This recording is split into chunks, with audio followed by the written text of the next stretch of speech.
ಒಂದು ದೇಹ ಅಂದಾಗ ಚರ್ಮದ ಇಂಪಾರ್ಟೆನ್ಸ್ ಎಷ್ಟಿರುತ್ತೆ? ದೇಹದ ಒಳಗಿನ ಎನ್ವಿರಾನ್ಮೆಂಟ್ ಹೇಗಿರುತ್ತೆ ಅಂಡ್ ದೇಹದ ಹೊರಗಿನ ಎನ್ವಿರಾನ್ಮೆಂಟ್ ಇರುತ್ತೆ. ಇವೆರಡಕ್ಕೂ ಒಂದು ಬ್ಯಾರಿಯರ್ ತರ ಚರ್ಮ ಇರುತ್ತೆ. ರೋಮಗಳೆಲ್ಲ ಎದ್ ನಿಂತ್ಕೊಳ್ಳುತ್ತೆ ಅಂತ ಹೇಳ್ತೀವಿ. ಸೊ ಅದರಿಂದನೂ ಸಹ ಟೆಂಪರೇಚರ್ ನಮ್ಮ ಹಿಡಿತ ಆಗುತ್ತೆ. ಡಯಾಬಿಟೀಸ್ ಇದ್ದವ್ರಿಗೆ ನೀವು ಕೇಳಿರ್ತೀರಾ, ಲೈಕ್ ಏನೋ ಗಾಯ ಹೀಲ್ ಆಗಲ್ಲ, ವಾಸಿ ಆಗಲ್ಲ ಅಂತ. ನಮಸ್ಕಾರ ವೀಕ್ಷಕರೇ, ಸಂಯುಕ್ತ ಕರ್ನಾಟಕದ ನಮ್ಮ ಡಾಕ್ಟರ್ ಕಾರ್ಯಕ್ರಮಕ್ಕೆ ಆತ್ಮೀಯವಾದ ಸ್ವಾಗತ. ಈಗ ಚಳಿಗಾಲ ಬಂದೇ ಬಿಡ್ತು. ಅದರಲ್ಲೂ ಬೆಂಗಳೂರಿನಲ್ಲಿ ಚಳಿ ಯಾವಾಗ, ಮಳೆ ಯಾವಾಗ, ಬಿಸಿಲು ಯಾವಾಗ ಹೇಳಕ್ಕೆ ಸಾಧ್ಯನೇ ಇಲ್ಲ. ಈ ವಾತಾವರಣದ ವೈಪರೀತ್ಯವನ್ನು ನಮ್ಮ ಚರ್ಮ ಹೇಗಪ್ಪ ಕಾಪಾಡ್ಕೊಬೇಕು, ಈ ಸವಾಲುಗಳನ್ನು ಹೇಗೆ ಎದುರಿಸಬೇಕು, ಇದರ ಬಗ್ಗೆ ಹೆಚ್ಚಿನ ಮಾಹಿತಿಯನ್ನು ನೀಡಲಿಕ್ಕೆ ನಮ್ಮ ಸ್ಟುಡಿಯೋಗೆ ಆಗಮಿಸಿದ್ದಾರೆ ಡಾಕ್ಟರ್ ವರ್ಷ ಅವರು. ಖ್ಯಾತ ಚರ್ಮ ತಜ್ಞೆಯಾಗಿರುವ ಇವರಿಗೆ ಕಾರ್ಯಕ್ರಮಕ್ಕೆ ಆತ್ಮೀಯವಾದ ಸ್ವಾಗತ. ಮೇಡಮ್, ಇವಾಗ ಎಲ್ಲರಿಗೂ ಚರ್ಮ ಅನ್ನೋದು ತುಂಬ ಇಂಪಾರ್ಟೆಂಟು. ಅದರಲ್ಲೂ ಮುಖದ ಚರ್ಮದ ಬಗ್ಗೆ ಸಾಕಷ್ಟು ಕೇರ್ ತಗೊಳ್ತೀವಿ.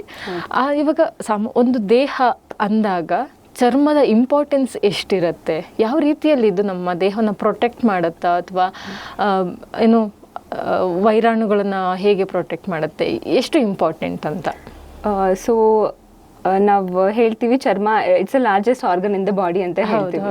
ಸೊ ನಮ್ಮ ದೇಹದಲ್ಲಿ ಇರುವಂತ ಅಂಗಗಳಲ್ಲಿ ಚರ್ಮ is the is the largest organ. ಅದು ತುಂಬಾ ದೊಡ್ಡ ಪ್ರಮಾಣದಲ್ಲಿ ಇರುತ್ತೆ. So it acts as A barrier. ಚರ್ಮ ಅನ್ನೋದು ಒಂದು ಶೀಲ್ಡ್ ಇದ್ದ ಹಾಗೆ. ದೇಹದ ಒಳಗಿನ ಅಂಗಗಳು ಅಥವಾ ದೇಹದ ಒಳಗಿನ ಎನ್ವಿರಾನ್ಮೆಂಟ್ ಹೇಗಿರುತ್ತೆ ಅಂಡ್ ದೇಹದ ಹೊರಗಿನ ಎನ್ವಿರಾನ್ಮೆಂಟ್ ಇರುತ್ತೆ, ಇವೆರಡಕ್ಕೂ ಒಂದು ಬ್ಯಾರಿಯರ್ ತರ ಚರ್ಮ ಇರುತ್ತೆ. ಸೊ ಡೆಫಿನೆಟ್ಲಿ ಒಳಗಿನ ಭಾಗವನ್ನ, ಆರ್ಗನ್ಸ್, ಬೇರೆ ಅಂಗಗಳನ್ನ ಪ್ರೊಟೆಕ್ಟ್ ಮಾಡೋದ್ರಲ್ಲಿ ಚರ್ಮ it place a major role.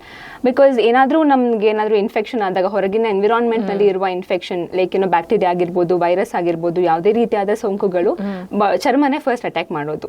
So that shield, that first line of defence ಅಂತ ಹೇಳ್ತೀವಿ, ಅದು ತುಂಬಾ ಇಂಪಾರ್ಟೆಂಟ್ ಆಗ್ಬೇಕಾಗತ್ತೆ. ಸೊ ಚರ್ಮ ನಮ್ದು ತುಂಬಾ ಆಲ್ಮೋಸ್ಟ್ 70-80% ಆಫ್ ದ ಇನ್ಫೆಕ್ಷನ್ಸ್ ನಮ್ಗೆ ಚರ್ಮದಿಂದಾನೇ ಎಷ್ಟೊಂದು ಪ್ರೊಟೆಕ್ಟ್ ಆಗುತ್ತೆ, ಅವಾಯ್ಡ್ ಆಗುತ್ತೆ. ಓಕೆ, ಸೊ ಅದಲ್ಲದೆ ಬರೀ ಚರ್ಮ ಪ್ರೊಟೆಕ್ಷನ್ ಅಷ್ಟೇ ಮಾಡೋದ್ ಅಲ್ಲದೆ ತಾಪಮಾನ ನಿಯಂತ್ರಣ ಅಂತ ಹೇಳ್ತೀವಿ. ನಮ್ಗೆ ಇವಾಗ ಹೆಚ್ಚು ಫೀವರ್ ಆದಾಗ ನಮ್ದು ಬಾಡಿಯಲ್ಲಿ ರಕ್ತ ಚಲನೆ ಚರ್ಮದಲ್ಲಿ ಜಾಸ್ತಿ ಆಗುತ್ತೆ. ಸೊ ಅದರ ಜಾಸ್ತಿ ಆದಾಗ ನಮ್ಮಲ್ಲಿರೋ ಬಾಡಿ ಟೆಂಪರೇಚರ್ ಸ್ವಲ್ಪ ಎನ್ವಿರಾನ್ಮೆಂಟ್ಗೆ ಹೋಗುತ್ತೆ. ಸೊ ವ್ಯಾಸೋಡೈರಿಟೇಷನ್ ಅಂತ ಹೇಳ್ತೀವಿ, ಆ ತರ ಆಗುತ್ತೆ. ಅದೇ ಚಳಿ ಅಂದ್ರೆ ತುಂಬಾ ಜ್ವರ ಬಂದಾಗ ತುಂಬಾ ಬೆವರ್ತೀವಿ ಸಹ. ಸೊ ಬೆವರೋದ್ರಿಂದಾನು ಅದು ಟೆಂಪರೇಚರ್ ಎವಾಪರೇಟ್ ಆಗುತ್ತೆ.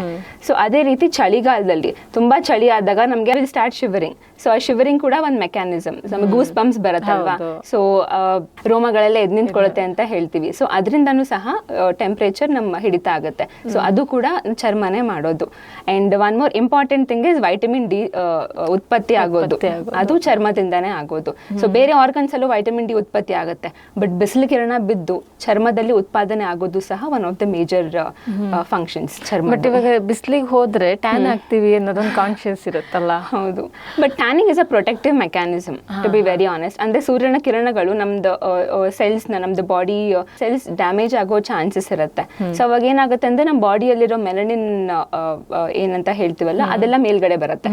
ಸೊ ಚರ್ಮದ ಮೇಲೆ ಬಂದಾಗ ನಮ್ಗೆ ಸೂರ್ಯ ಕಿರಣಗಳಿಂದ ಸ್ಕಿನ್ ಒಳಗಡೆ ಡ್ಯಾಮೇಜ್ ಆಗುತ್ತಲ್ವ, ಅದು ಪ್ರೊಟೆಕ್ಟ್ ಮಾಡುತ್ತೆ. So tanning is a protective mechanism, but ಯಾರಿಗೂ ಟ್ಯಾನ್ ಲುಕ್ ಬೇಕಿಲ್ಲ.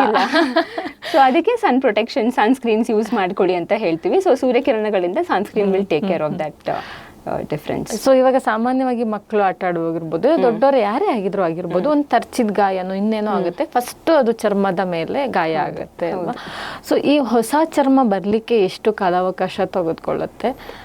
ಯೂಶಲಿ ತುಂಬಾ ಸೂಪರ್ಫಿಷಿಯಲ್ ಇತ್ತು ಅಂತಂದ್ರೆ, ಏನಾದ್ರೂ ಗಾಯ ಆದಾಗ ಸಣ್ಣದಾಗಿ ತರಚಿದಾಗ ಅದು ಮೇಲ್ಗಡೆನೆ ಗಾಯ ಇರುತ್ತೆ. ಸೊ ಚರ್ಮದಲ್ಲಿ 3 ಭಾಗ ಇರುತ್ತೆ: epidermis, dermis and subcutaneous fat layer ಅಂತ ಹೇಳ್ತೀವಿ. ಅದು ಎಪಿಡರ್ಮಿಸ್ ನಲ್ಲೇ ಇದ್ದಾಗ ಬೇಗ ರಿಕವರಿ ಆಗ್ಬಿಡತ್ತೆ. ಓಕೆನಾ? ಪ್ರಾಬಬ್ಲಿ ವಿತಿನ್ 5 to 7 days ಅದು ಚರ್ಮ ಫುಲ್ ಹೀಲ್ ಆಗ್ಬಿಡತ್ತೆ. ಅದೇ ಸ್ವಲ್ಪ ಡರ್ಮಿಸ್, ಸೊ 2ನೇ ಭಾಗದಲ್ಲಿ ಅದೇನಾದ್ರೂ ಗಾಯ ಎಕ್ಸ್ಟೆಂಡ್ ಆದಾಗ ಹೀಲ್ ಆಗ್ಲಿಕ್ಕೆ ಸ್ವಲ್ಪ ಟೈಮ್ ತಗೊಳುತ್ತೆ ಕೆಲವೊಮ್ಮೆ. ಅಂಡ್ ಅವ್ರ ಬಾಡಿ ಫ್ಯಾಕ್ಟರ್ಸ್ ಮೇಲೂ ಡಿಪೆಂಡ್ ಆಗುತ್ತೆ. ಡಯಾಬಿಟೀಸ್ ಇದ್ದವ್ರಿಗೆ ನೀವು ಕೇಳಿರ್ತೀರಾ, ಗಾಯ ಹೀಲ್ ಆಗಲ್ಲ, ವಾಸಿ ಆಗಲ್ಲ ಅಂತ. ಸೊ ಈ ತರ ಡೀಪ್ ಆಗಿರೋ ಗಾಯಗಳು ಹೀಲ್ ಆಗ್ಬೇಕಾದ್ರೆ ಅವ್ರದ್ದು ಬಾಡಿ ಎನ್ವಿರಾನ್ಮೆಂಟ್ ಏನು ಹಾರ್ಮೋನಲ್ ಇಂಬ್ಯಾಲೆನ್ಸ್ ಇರಬಾರ್ದು, ಸ್ಮೋಕಿಂಗ್ ಆ ತರ ಅಭ್ಯಾಸ ಇರಬಾರ್ದು, ಅದೇನು ಇಲ್ಲದೆ ಇದ್ದಾಗ ದೆನ್ ಬೇಗ ಹೀಲ್ ಆಗುತ್ತೆ. ವಿತಿನ್ 10 to 15 days ಹೀಲ್ ಆಗ್ಬಿಡುತ್ತೆ.